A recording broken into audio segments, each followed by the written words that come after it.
For this build, I started with some pre-cut red oak from my local big box store. To spread the glue, I used what I had on hand, which was a cut down piece of paint roller. Not ideal, but it did the job. I just had to squeeze about 10 pounds of glue out of it afterward.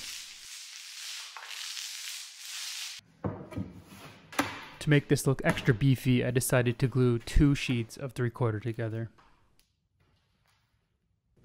After completing the gluing process, I've come to appreciate the significance of using clamps over relying solely on weight. When undertaking a project like this, unless you're literally setting a car on top of what you're gluing, investing in proper clamps is essential and worth it.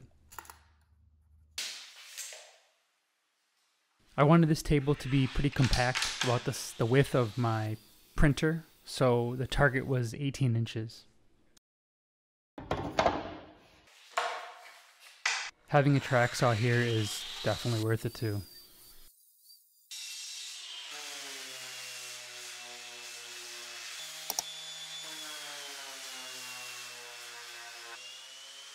Now on to the edge banding. I'm using 2-inch width red oak to match the top of the desk, purchased on Amazon. I'll use an iron to heat up the pre-applied glue on these strips.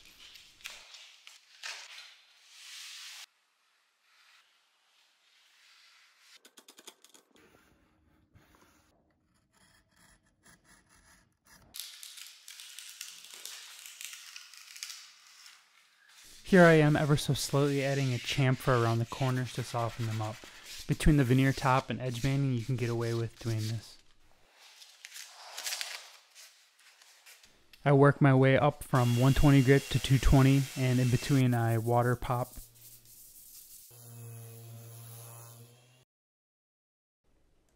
For the finishing, I am using Natura OneCoat. I'm doing half and half, clear and white. This way the white is not overpowering and it almost looks like white oak. After letting this stand for about 10 minutes, I wipe off with the undergarment naturally. I've been searching far and wide for a decent set of table legs that don't buckle like a twig when moved. I came across these nice white square legs on Amazon and will always go back to these over other brands. I mark the legs out, then pre-drill, and then secure them. In hindsight, I should have set these back more from the edges of the table, but oh well.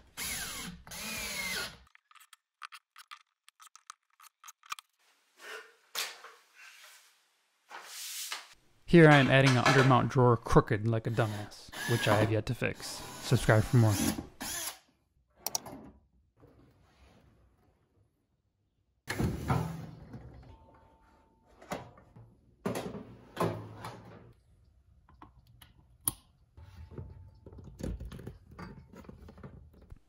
That's it. Now I just have to install all the accoutrements.